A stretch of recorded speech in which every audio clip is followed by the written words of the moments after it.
Yeah, man, it's the one only DJ Chase, the pregame party of this podcast right here on WDJCDB, DJChaseRadio.com, man. The all new. I'm super excited. The mobile app, DJ Chase Radio, the app, man, on iPhone and Google Play on Android phones, man. The Audible app, Spotify podcast, Apple podcast, and YouTube DJ Chase TV. But enough of all of that. We got the Bronx's own, my guy Opinion was popping, yes, brother. Sir, yes, sir. Appreciate you, my guy. I actually downloaded your app. The app is fire. Yeah, thank you. Yeah. I use it to send notifications out. So like when this interview goes out, you'll see the notifications, and I'm working on a whole bunch of other stuff for it too. So I think a lot of DJs should get in tune with how you move and what you do. They need to move smart like that. They definitely need to upgrade. Nah. Listen. Keep them with it, yeah. So I could be the main. I want to be the only one. That's how I'm trying to monopolize. You feel me? You gonna definitely be the first, like Soulja Boy always say. I'm the first. Yeah, definitely. And you know how you feeling on this? It was humid as hell today. How was you? You was just in the crib or what's up? I had to move stuff from my storage unit to my new crib. Man. I had to move back home for a minute, so it's been a long day for me. I'm tired. Yeah, I was knocked out, bro. I was just trying to catch up on some sleep early. I didn't mean to be late, but enough of all that, man. I want to get into your background so people can learn who you are. You know, what's your nationality? Are you Dominican, Puerto Rican? I'm Puerto Rican and Italian. Italian, copy. You know, you're from the Bronx? I'm from the Bronx, yeah. Mainly Puerto Rican, though. Yeah, got you. And what part of the Bronx you represent? I'm from right here, South Bronx. I'm in Brook Ave, right in Brook Ave by 138. Copy. And in high school, did you do music in high school, or you just was just chilling? I did music in high school. You can actually, if I could send you pictures of my yearbook. I got a whole rap in my yearbook that I did for the school. I ain't get to perform it though. Sadly, I ain't get to perform. They didn't want me on stage because they thought I was gonna say something crazy up there. But still, they got me in the yearbook with it. Yeah, for sure. And you know, did you always want to be in music, or you just want to just like it's just something you just started doing? Well, I was growing up. My brothers was doing music. My brothers and my uncle, and I caught on with them. I caught on a little later than everybody else. Yeah, probably 16, 17 is when I really started like putting out music on YouTube, and then I started taking it serious like 2021. So I've been doing music seriously for like 2 years now. Gotcha. And who did you listen to growing up? I seen that you influenced by like Drake and different artists like that. But you actually, I was surprised because you're so young. So you listen to like Big, DMX and stuff like that. So who did you listen to growing up? My number one of all time is DMX. So DMX, I'd listen to all his albums. Yeah. He only got like 2-3 albums though. His new album, I thought it was fire. I just felt like his new album he had short verses. It wasn't the DMX I'm used to. I wanted to hear more DMX talking that talk, But he older, he was older, so it was a lot going on too. So Yeah, but DMX always gave you game. He was giving you game in every song, man. His heart was in the music. He felt what he was rapping. That's the type of music I love listening to. When I could feel you feeling what you saying, and I could understand your perspective and your mind state in the music, and I know you going through what you actually rapping about. I'm more in tune. That's why I listen to J. Cole. I do listen to Drake. I listen to Jay-Z. I'm actually going through Jay-Z's whole catalog because I missed everything in the early years. Yeah, I know. Which listen, all you need is Reasonable Doubt. After that, you don't need nothing else. Reasonable Doubt. Yeah, I'm going through the Black album right now. You don't even listen to Black album. Listen to Reasonable Doubt. Reasonable Doubt is. I'm trying to listen to the best album last. I want to hear what people didn't like. Yeah. See what they didn't like, then hear the fire. Like, now I see what people saying. Yeah, because the Black album to me more or less was like he was retiring, so he was trying to fit in with like the 50 Cent era and G-Unit era. So that's why to me the Black album's not that good. The best album is Dynasty album and Reasonable Doubt. But Reasonable Doubt, just listen to that. That's like if you were MC, But Ye was fire though. His album with Ye. Yeah, because you're younger. That's why. It's because you're young. That's why. Like if you was there. Reasonable Doubt and Dynasty album, best album by far. The Dynasty album, the one where he did the whole movie to it, that he had the whole movie. You talking about Backstage? He had like a whole like movie kind of album where he's doing like a. No, that's American Gangster. That's American Gangster. No, Yeah, no, you want to, the black. If you want to listen to Jay-Z catalog, the only thing you got to listen to is Dynasty and the Black Reasonable Doubt. That's it. I ain't never hear Dynasty the album. Yeah, Reasonable When Listen to Dynasty. when was that? Dynasty came out when I was in 2000. 2000. All right, I'm gonna definitely Yes. tune in Dynasty. Yeah, so the Dynasty. Yeah, and I wanted to ask you a question too. Like, how did you come up with your name, Opinion? That's a pretty popular name. I'm gonna be honest. I was watching Disney Channel at the time, and the dude's name was like Fact or Option or something. And I'm like, yo, the dude's he just go up there and talk facts. When I'm listening to my music, I just say my opinion on things. I just talk what I. So I'm like, yo, I'm gonna call myself Opinion. I'm gonna be Opinion. At first, I was originally Fire J. My bars was like fire. I was always talking in a different perspective. Yeah. And I wasn't feeling it, so I was like, "Yo, I gotta change my whole." That's a very Fire J is a very Spanish rap name, if you want to know. And it was cheesy. I feel like Opinion is more like it's more something you could call somebody. Like, yo, we got Opinion coming to the stage. It's more of a name you could bring out. Yeah, Opinion's hard. You say Fire J is in the crowd. Fire J, like what? Sound like a kid name. Sound like I'm 15. Yeah. I gotta definitely change the name. But Opinion stuck. Opinion definitely stuck with me for a while. Got you. And I want to go back a little bit. Now, I want to ask you this from the Bronx. So you said DMX, right? So I have to ask this. Who you got, DMX or Big Pun? Damn. Tough choice. You know, I'm Puerto Rican. Big Pun is Puerto Rican, man. So I gotta go. I know. When it come with the cadence and the bars, yeah. It's Pun. His cadence was fire. His bars was there.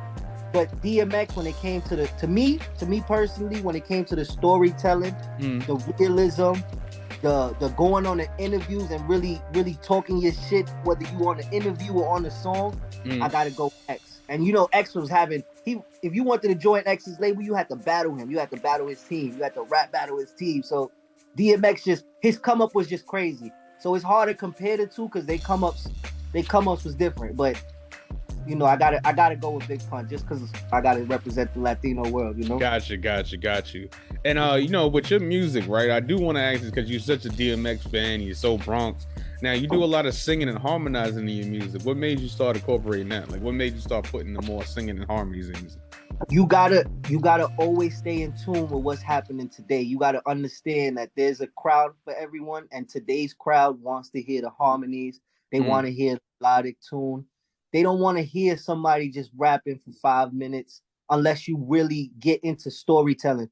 I do got storytelling songs where I sound similar to DMX. I just haven't dropped none of those yet. Like I got a song called Clown in a Mask, where first half of the song is me 6 months prior listening to the beat. And then the second half of the song, I let it sit for 6 months, went back to the beat, rewrote a whole new verse.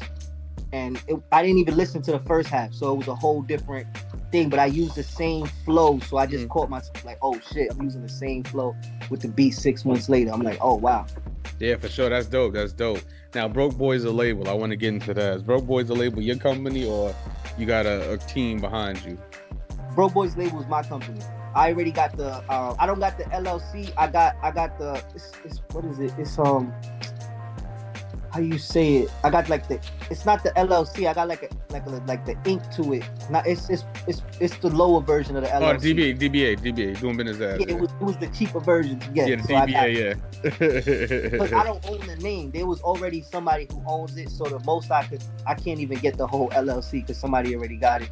But it came about, I say like 3 years ago. It's basically me, my brother, my boy Antonio, my boy Rom 30, Joel King, C Grizzy. I got my boy, I'm probably leaving some people out, but I got a whole team on me. I got a whole team.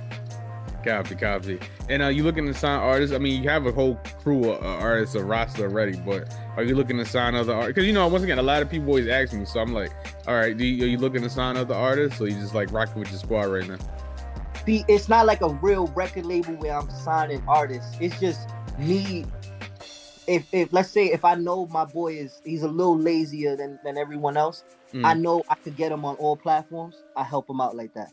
Gotcha. I show him what to do, how to do it, how to get the artist app, the Spotify for Artists app. I show them how to download all the apps for everything. Mm. And I try to let them grow from there to the point where they out of that lazy slump and they could just get in tune with what they that way they already got everything set for them. So if I ever decide I'm gonna quit, or let's say God forbid I die, they already got everything set up for them to where they could drop their own music without me even being around.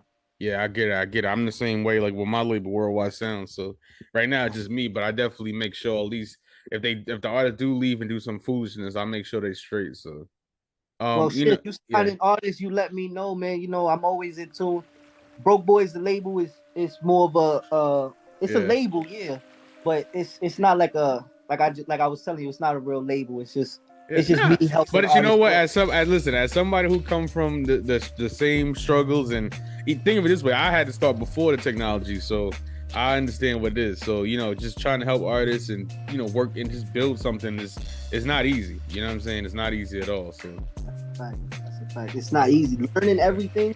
When you going through learning marketing, that is probably the most difficult, most important and difficult thing in music is marketing.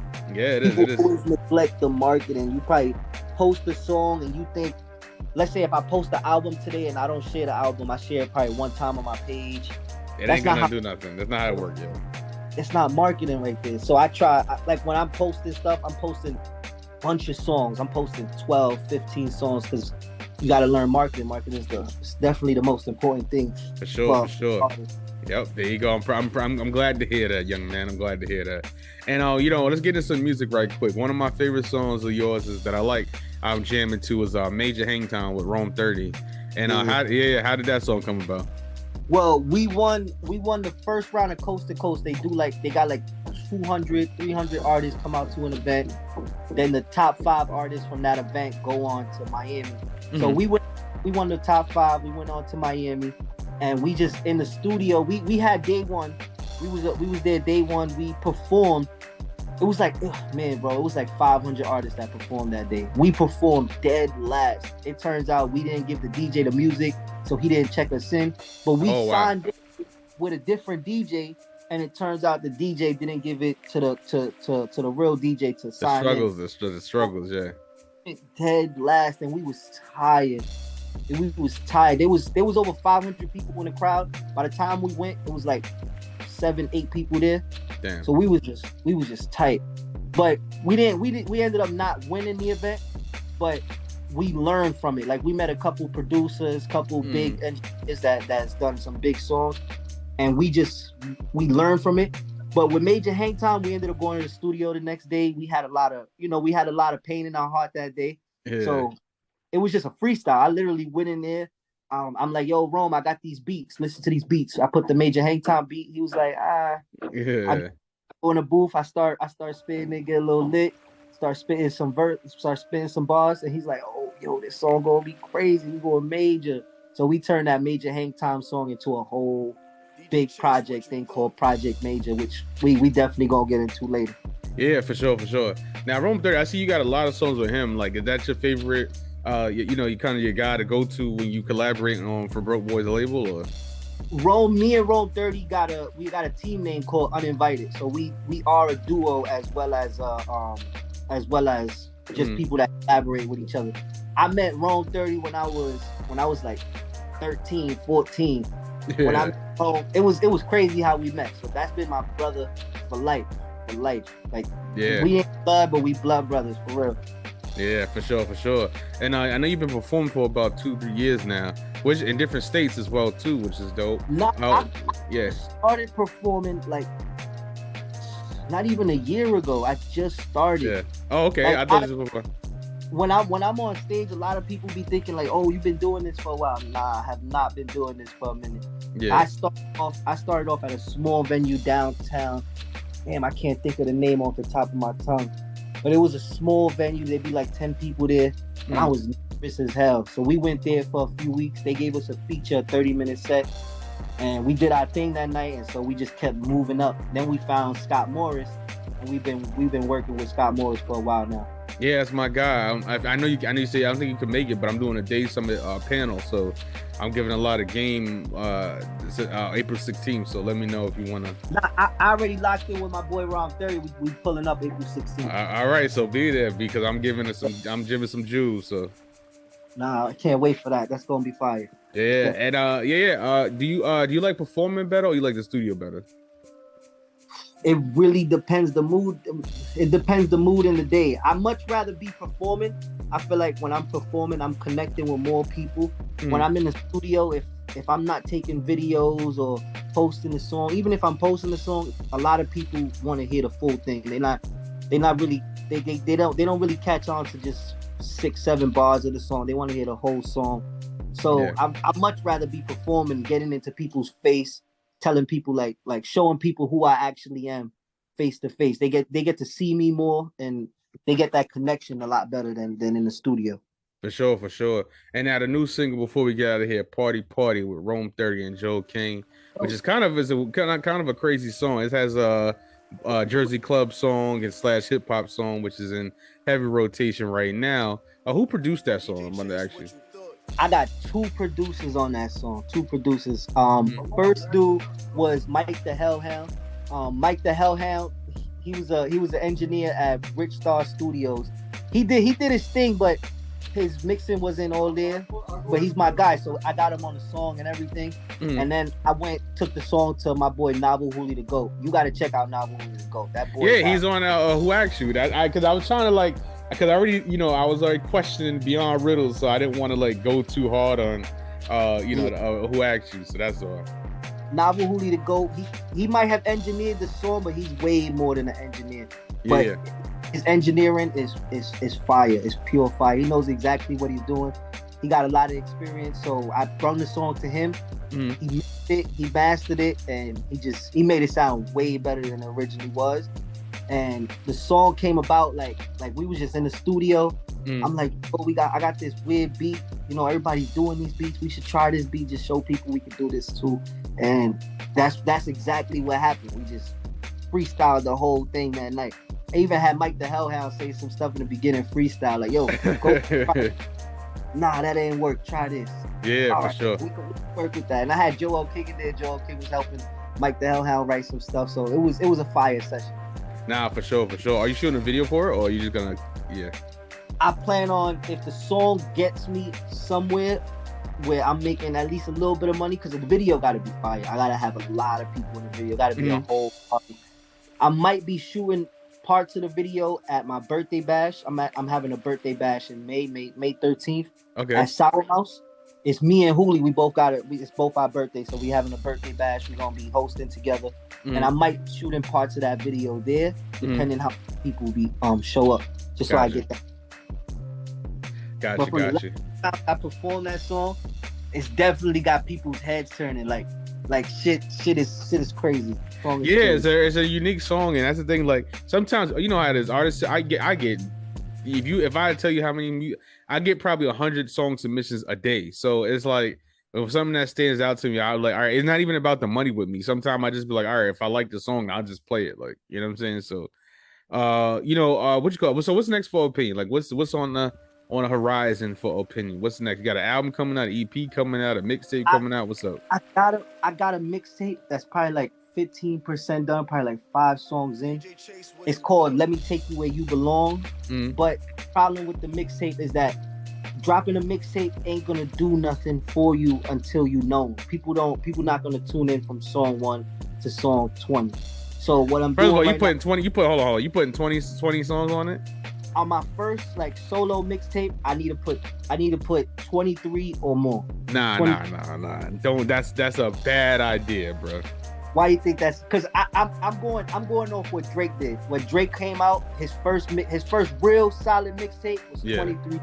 Nah, spread that. You'll make your money if you spread that out. So if you do 6, 6, 6, 6 or 5 a piece, you'd be all right. Don't do 20. Don't do that. That's a bad idea. A lot of people tell me that. My game plan right now, though, for probably this whole year, is I'm just gonna drop singles. I got another coming out called Passionate Sex. I got a few singles. I honestly got. I'm a studio holic. I'm in the studio a lot, so you see where I'm at. So you see how I work. So you see me. So I got like 40 unreleased songs. I got okay. like 40, 50 unreleased right now. Yeah. I'm just next month I'm putting out 2 to 3 songs, 2 to 3 singles. May I'm putting out another 5 singles. In May you're gonna hear most of my rapping shit because when the summertime, once June come, I'm flooding it with summer songs. I got a song called Summer Jam that's absolutely fire. I might actually send that to you so you can take a listen. That shit is fire. Yeah, send to me. It's not mixed yet, but that song goes crazy. Got you. And one of my last questions, but I always ask this to everybody that I work with, even in major artists, I ask them, all right, so you want to stay independent or you want to get a major deal? It depends what's the position I'm in. I think for all artists, if you don't got the fans, you don't got the gear, and you nowhere, the record deal is what's best because at least it'll get you somewhere. Yeah. So if I'm nowhere, then yeah, I'm gonna take the deal. But if I'm at a point in my career where I'm like Russ, I got like 8 albums out. I got a certain amount of fans in my fan base. I got over 10K fans. Then I'm not signing. There's no reason for me to sign. I could do it on my own. But when you don't got that extra 2 hands helping you out, it's no point. You gotta sign the deal. Got it. I respect that answer. Because most artists, they always say independent. I'm like, listen, just know what you want. That's all I say. I tell artists, because that's what we're gonna talk about at the panel. Like, you know, we're gonna have 2 label reps and the main guy from ASCAP. So, and then I'm gonna come in there and drop some real independent game to the artists. You know what I'm saying? So, yeah. There is over just in my block alone. Just in my building alone, there's probably 30 rappers, yeah. So imagine if every building got like 10, 15 rappers. You gotta understand if you competing with so many people. People just look at it, oh, I'm competing with the mainstream guys. No, you gotta compete with the people at your level first. You gotta understand there's people in your building. If you ain't the hottest in your building, how you gonna be the hottest in the game? It don't make no sense. You gotta be able to compete with other artists around you before you could compete with mainstream artists. It's a big difference. You gotta be willing to take that extra push. Like the baby, he was walking around with a whole diaper on just to get his name out, just so he could get somewhere. That's the type of time I'm on. Like I was telling you earlier, Project Major.